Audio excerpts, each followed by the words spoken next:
Life as a Roman archer wasn't glamorous. It was brutal, physically, mentally, and in every possible way that counted. This wasn't just a role, it was a relentless grind. A job that demanded strength, obedience, precision, and pain, and often paid you back in wounds, exhaustion, and early death. You weren't just expected to fire arrows. You were expected to hold the line, hit your mark, survive foreign campaigns, and sometimes even die without ever drawing your gladius. And no, you didn't choose to become an archer. That decision was made for you. If you were born on the outskirts of Roman territory, say, in Syria, Crete, or Anatolia, you weren't just a local boy. You were potential fodder for the Roman auxiliary. You'd train with a bow before you knew what was really meant. And when the time came, you'd march not as a citizen, but as an expendable specialist. The question isn't just, was life as a Roman archer hard? It's, could you have survived it? Because the making of a Roman archer started long before the battlefield. It started in the dirt, under the sun, with wooden training bows and commands barked by men who didn't care how tired you were. From a young age, boys in peripheral provinces, those outside the Roman heartland, were identified for their potential and taught how to shoot, not for sport or leisure, but for war. Archery wasn't a pastime. It was preparation for death, yours or someone else's. And the bow they handed you wasn't some flexible toy. It was a weapon that demanded your back, your arms, your breath. The arquebus ligneus, or training bow, was the standard, a stiff wooden practice weapon that stretched your muscles until they tore and your hands calloused over. Training wasn't structured for comfort. It was designed to test endurance and weed out the weak. You didn't train until you were tired. You trained until your fingers bled and your shoulders locked up. And even then, your instructor would point to the target and say again.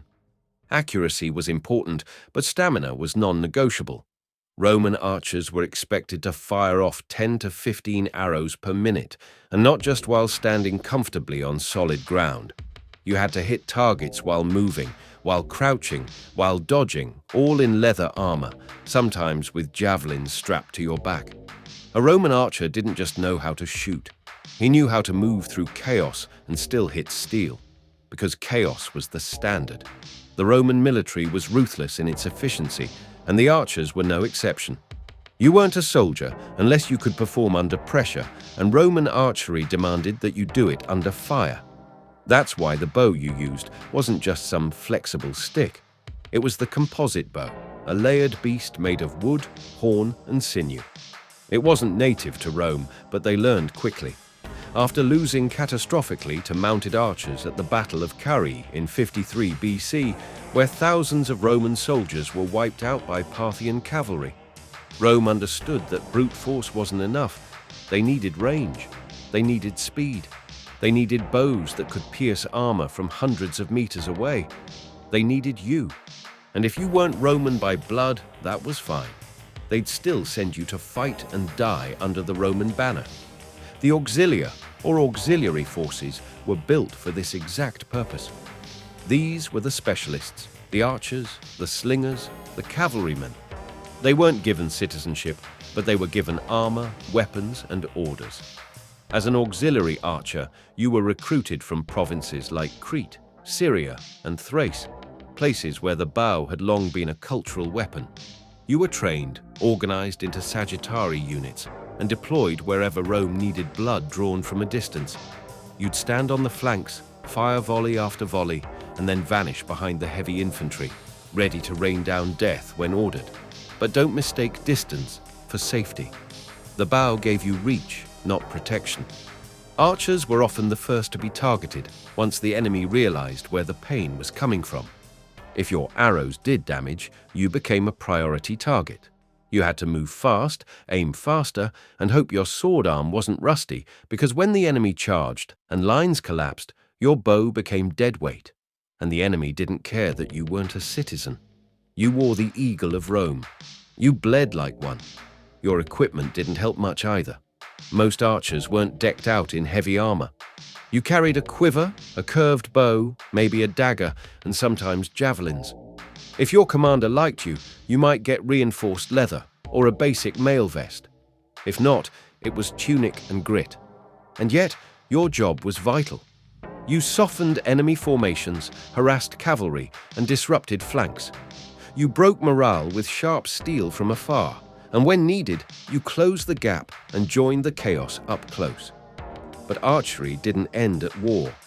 It followed you home.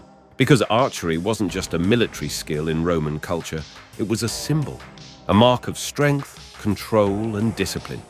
Even in peace, the bow remained at your side. Nobles hunted with it. Emperors had it stamped on their coins. Festivals featured archery contests, and children from wealthy families learned the bow just as they learned to speak or ride. But symbols didn't shield you from the pain. And for most auxiliary archers, home was never truly Rome. Citizenship wasn't granted unless you survived 25 years of service, years filled with rain-soaked marches, blistered fingers, and the sound of arrows finding flesh. You ate when you were told. You fired when ordered. And when the war moved, you moved with it, from Syria to Gaul, from Germania to Judea. The bow was your livelihood, your curse, and your only defense in a world that expected you to kill cleanly or die trying. You moved with the war, but the war never really left you. Even in those brief moments of stillness, campfires in enemy lands, the lull between campaigns, your body didn't know how to relax. Your fingers twitched from the memory of pulling bowstrings. Your ears stayed sharp, trained to hear commands before they were shouted. And sleep came in fragments, if it came at all. You'd dream of the whistling hum of arrows, only to jolt awake at the creak of a nearby cartwheel. Rest was a rumor, a luxury reserved for officers and liars. Because in battle you learned one thing quickly. Arrows didn't discriminate. They didn't care about skill, rank, or experience. They came fast, silent, and final. And when volleys filled the sky, even the bravest soldiers flinched. Your only defense was your positioning, maybe a low rise of land, a shield borrowed from a fallen infantryman, or the sheer hope that your next shot would land before theirs did. Some battles were over before you could even find your rhythm. Others dragged on for hours, each minute stretching into agony as you fired until your fingers cramped and your breath burned. You weren't alone in that suffering. Sagittari fought shoulder to shoulder, often grouped by region, Syrian with Syrian, Cretan with Cretan, not out of loyalty, but because understanding your comrade's words in the middle of hell might save your life. And yet, there was no true brotherhood with the legionaries. You stood beside them, but you weren't one of them. You were paid less, respected less, and when the fighting ended, remembered less. Their deaths were honored with rituals and coins placed on eyes. Yours were recorded as numbers, tallied in quiet corners of scrolls. Even within your own ranks there was hierarchy. Mounted archers, those rare men trained to fire while galloping, were envied for their mobility, but envied didn't mean admired. They took greater risks, especially in open fields where enemy spears could strike from any direction. But in the eyes of Roman command, they were vital. After Carrhae, Rome swore it would never again be outpaced by horse archers. And so, Syrian and Thracian horsemen were trained relentlessly, their bodies bent to the will of a bow and a beast simultaneously. They became shadows, darting across the battlefield, their arrows finding soft spots in chaos. But they fell just as fast. In the rare event that you survived enough battles, you earned a reputation, not always glory, but reputation. You became the man younger recruits watched from a distance. They didn't ask questions. They didn't need to. The way you moved said everything. You didn't flinch when the commander barked. You didn't hesitate when your hand reached for an arrow. You didn't pray before battle, not because you were fearless, but because you'd stopped believing the gods were listening. The silence after a battle was often worse than the noise. Picking through bodies, searching for friends who hadn't made it, that was part of the job no one warned you about. You weren't allowed to grieve. You buried the fallen quickly or left them behind if the terrain demanded speed. If a body still had arrows in the quiver, you took them. You always took them. There was no shame in scavenging, only survival. Blood on the shaft didn't matter. Arrows were arrows. When you weren't at war, you trained. It didn't matter how many campaigns you'd survived. Discipline was drilled in every season. Marching formations, volley timing, shooting on uneven ground. You ran until your legs buckled. You fired until your breath came in short bursts. And if you failed to meet standards, you weren't scolded, you were beaten, demoted, or replaced. The Roman military didn't have time for sentiment, and yet that life was your only path to something better. As we said, service in the auxiliary came with one reward: citizenship, if you made it through 25 years. For some, it was a distant dream. For others, it was the only thing worth fighting for. Citizenship meant your children could grow up inside the system. It meant your family could move closer to Rome's cities. It meant you weren't just a tool anymore. You were someone with a name on a census, someone who mattered on paper. But that paper came soaked in blood. When new recruits arrived, boys barely into manhood, they looked at the veterans with a mixture of awe and fear. Their uniforms were too clean, their hands too soft. They asked questions you no longer had answers for. What's it like out there? Do the arrows really fly that fast? You didn't answer. You didn't need to. They'd find out soon enough. Nothing you could say would prepare them, and most wouldn't make it past their first winter campaign. Still, downtime existed. Not peace, just space between storms. And in those windows, archers became hunters. Not by choice, but by necessity. Hunting skills were currency, especially when food was scarce and command rations grew thin. Archery had always been a part of Roman hunting culture, especially among the elites. But for you, it wasn't sport. It was meat or nothing. You tracked wild boar through foreign forests. You brought down deer for the campfire. Sometimes even lions, if the terrain allowed it, trophies for the commander's wall, but a reminder to you that the danger never ended. Entertainment was another cruel twist. Gladiator arenas, already soaked in spectacle, often called on archers to perform in venationes, staged hunts and battles meant to thrill the public.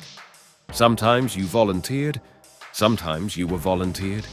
You'd stand behind cages, firing at wild beasts released for the crowd's amusement. Lions, bears, even tigers imported from the east. The crowd cheered for your precision, but no one asked how it felt to shoot a cornered animal. They didn't care about your accuracy. They cared about the kill. There were archery contests too, organized during festivals, religious ceremonies, or public holidays. If you shot well, you might earn coin, or if lucky, a sponsor. But these were rare gifts. Most of the time, you shot for the gods, for spectacle, or for commanders eager to show off their unit's skill. And even there, the pressure was suffocating. Miss a shot, and your entire cohort bore the shame. In your quieter moments, if such moments existed, you reflected. On home, on wounds that didn't heal right, on comrades whose names you couldn't forget. You might write if you could. Most didn't. You might pray if belief still lingered. Most didn't. What remained was the repetition. The same training, the same orders, the same bow in your hand, and the same weight on your back. And eventually, if luck favored you and death passed you by, your service would end. You'd hand in your weapons, accept a small patch of land or a modest pension, and walk into a life that didn't feel yours anymore. Civilians didn't understand the way you watched rooftops, how you listened for sounds no one else noticed, how your hands never rested at your sides. You'd survived. But something in you had stayed behind, in the forests of Gaul, on the hills of Judea, in the burning sands of Parthia. The bow had never left you. Not really. It lingered in the way your fingers curled when idle, as if still gripping sinew. It echoed in the hollow silence of peace, where no orders came and the horizon no longer meant danger. And yet, in a strange way, you had become part of something larger. Not just a survivor, but a thread in Rome's relentless history. You didn't ask for legacy. You earned it, one arrow at a time. The empire remembered in symbols, marble statues of gods, coins stamped with bows, murals of hunters and warriors. They all told a story that rarely mentioned names. But the archer's silhouette was always there, bent knees, taut string, eyes locked on fate. Diana, goddess of the hunt, carried the same bow you once drew, not because the gods favored you, but because even divine hands needed weapons forged in real blood. Among citizens, the image of the archer became mythologized. The hunt, the precision, the silent strength, all celebrated in games and festivals. But they didn't know the truth. They didn't feel the weight of a quiver filled with urgency. They didn't wake up from dreams of burning fields and broken bone. The archery contests they watched were echoes, clean, curated, ceremonial, but echoes nonetheless. Rome understood the power of perception. A man with a gladius was a soldier. A man with a bow was something else, colder, more deliberate. The bow didn't shout in combat. It whispered death across distance. And Rome used that silence like a scalpel. That's why it kept you close, but never fully claimed you. You were always at the edge, a necessary tool, never quite a citizen until you'd given enough of your body to be useful. But make no mistake, you shaped the empire. Cities fell not just to marching legions, but to the thunderless rain of arrows that broke enemy lines before the first sword clash. Your precision cracked morale, your timing opened flanks, and when Rome encountered new threats, Scythian riders, Parthian hordes, or Gothic skirmishers, it turned to you, to the bow, to the art of range and patience. And in doing so, Rome changed. What began as borrowed practice from Etruscans and Greeks became refined through blood-soaked necessity. Composite bows, once foreign, became standard. Mounted archery, once feared, became trained doctrine. You weren't just adapting to war, you were shaping its future. Each shot you took was a quiet rebellion against the old ways of battle. And the higher ranks noticed, even if they rarely said it aloud. But there was always a cost. Your name wasn't carved into stone. Your deeds weren't sung. You returned from campaigns not to fanfare, but to quiet fields and aching joints. And as years passed, the empire leaned more on men like you, men born beyond the Tiber, men who knew how to draw strength from distance. You weren't Roman by birth, but you became part of its bloodstream. And when the empire began to fracture, it was the outer edges, your homeland, your people, that bore the collapse first. Frontiers became unstable, legions thinned, gold stopped flowing, but the archers held longer than most. Trained to adapt, you fought through the fading light, doing what you'd always done, striking before being seen, defending without promises, surviving without praise. Even centuries later, long after Rome's final collapse, the image of the Roman archer persisted. Historians wrote of the Sagittarii and their role in conquest. Museums displayed arrowheads and snapped bows found in distant soil. And every so often, a statue or coin resurfaced, showing the curve of a bow, the stillness before the release, a reminder of the quiet force behind the empire's roar. Yet those symbols can't tell the whole story. They don't show what it felt like to draw a string with blistered fingers. They don't smell of wet leather and sweat-soaked armor.